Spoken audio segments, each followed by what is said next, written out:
ఉమ్మడి తూర్పు పశ్చిమ గోదావరి జిల్లాల ఉపాధ్యాయ ఎమ్మెల్సీ స్థానానికి పోటీ చేసిన పీడీఎఫ్ అభ్యర్థి బొర్రా గోపీమూర్తి విజయం సాధించారు. మొదటి నుంచి ఆయన ఏకపక్షంగా గెలుపు దిశగా దూసుకుపోయారు. గోపీమూర్తికి 9,163 ఓట్లు రాగా సమీప ప్రత్యర్థి గంధం నారాయణరావుకు 5,008 ఓట్లు వచ్చాయి. అన్ని టేబుల్స్లోనూ గోపీమూర్తి తన హవాను కొనసాగించారు. టేబుల్కు 1000 ఓట్లు చొప్పున లెక్కింపు మొదలుపెట్టారు.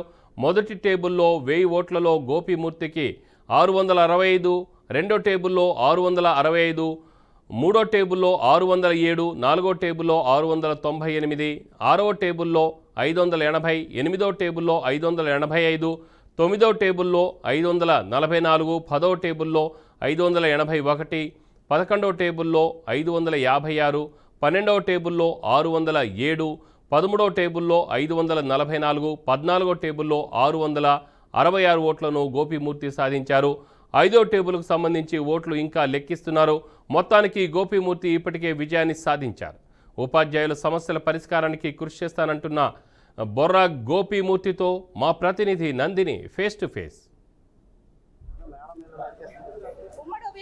జిల్లాల టీచర్స్ ఎమ్మెల్సీకి సంబంధించి ఏదైతే ఈ రోజు కాకినాడ జేఎన్టీలో కౌంటింగ్ ప్రక్రియ అయితే పూర్తయిందో దీనికి సంబంధించి పోటీ పడ్డారో దీనికి సంబంధించి ఏదైతే పీడీఎఫ్ బలపరిచిన అభ్యర్థి ఎవరైతే ఉన్నారో గోపీమూర్తి గారు ఈ రోజు అయితే విజయం సాధించారు. ప్రస్తుతం మనతో ప్రయత్నించారు. చెప్పండి, మీ విజయం నా విజయం ఈ రోజున ఉపాధ్యాయుల ఉద్యోగుల విజయం, ప్రజాస్వామ్య విజయం. ఎందుకంటే ఇది ఒక పెద్దల సభ.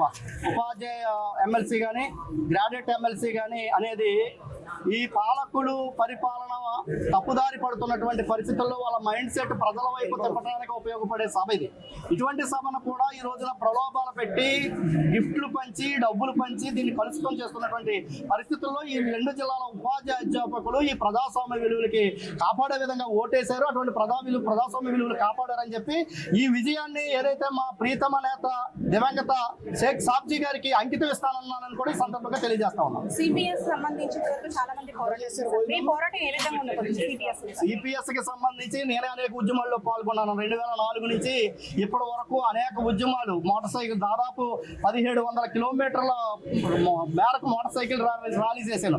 65 కిలోమీటర్ల పాదయాత్ర చేశాను. కలెక్టరేట్ లో ముట్టడిలో పాల్గొన్నాను. యూటీఎఫ్ ప్రధాన కార్యదర్శిగా, ప్యాప్టో చైర్మన్ గా అనేక ఉద్యమాలు చేసినటువంటి వ్యక్తిని ఈ రోజున పాలకులు ఈ ఉద్యోగుల ఉపాధ్యాయుల పక్షాన ఉంటారో కార్పొరేట్ కంపెనీల పక్కన ఉంటారో తేల్చుకోవాలా. ఆ వైపు ప్రజా ఉద్యమాన్ని నిర్మిస్తాను. ఉద్యోగ ఉపాధ్యాయుల్ని ఏకం చేసి ఈ రోజున సిపిఎస్ రద్దు కోసం, ఓపీఎస్ అమలు కోసం పెద్ద ఎత్తున పోరాటానికి భవిష్యత్తులో ప్రణాళిక వేస్తారని కూడా సందర్భంగా ఏదైతే నా గెలుపు కోసం నన్ను ఏమి ఆశించి అయితే, ఏ ఉద్దేశంతో అయితే నాకు ఓట్లేసారు అనేక వర్గాలు, అనేక మేనేజ్మెంట్లు, స్కూల్స్ కానీ కాలేజీలు కానీ, ప్రైవేటు కాలేజీలు ఉన్నాయి, ఎయిడెడ్ కాలేజీలు ఉన్నాయి, గవర్నమెంట్ కాలేజీలు ఉన్నాయి, జడ్పీ స్కూల్స్ ఉన్నాయి, అదేవిధంగా ఎయిడెడ్ స్కూల్స్ ఉన్నాయి, tribal welfare, social welfare, private schools, వీళ్ళందరూ సమస్యలని శాసన మండలిలో ప్రస్తావన చేయడమే కాకుండా నా ప్రాతినిధ్యాల ద్వారా ప్రభుత్వం మీద ఒత్తిడి తీసుకొచ్చి వారి సమస్యల పరిష్కారాన్ని కృషి చేస్తాను. ఈ నెల 5న జరిగిన ఎమ్మెల్సీ ఎన్నికలకు సంబంధించి ఈ రోజు కౌంటింగ్ అయితే పూర్తయింది. దాదాపుగా ఎవరైతే పీడీఎఫ్ బలపరిచిన అభ్యర్థి ఉన్నారో బొర్రా గోపీమూర్తి అయితే మొత్తం ఫస్ట్ రౌండ్ లోనే అంటే 14 టేబుల్ కి సంబంధించి 9,163 ఓట్లతో అయితే ఆధిక్యం ప్రదర్శించారు. అంటే ప్రతి రౌండ్ లో కూడా 600 నుంచి 650 ఓట్ల మెజారిటీతో అయితే ఈ రోజు అయితే మొత్తానికి 9,163 మెజారిటీ అయితే గెలుపొందారు. మొత్తంగా చూసుకున్నట్లయితే ఏదైతే పీడీఎఫ్ బలపరిచిన అభ్యర్థి ఈ రోజు తానైతే తన కోసం కృషి చేసి ఈ రోజు తన గెలుపుకు ఎవరైతే కృషి చేశారో వాళ్ళందరి కోసం, అలాగే ఉపాధ్యాయులకి సమస్యల కోసము, ముఖ్యంగా సిపిఎస్ కోసం గతంలో కూడా పోరాటం చేశాము, ఇప్పుడు కూడా పోరాటం చేస్తామని చెప్తున్నారు.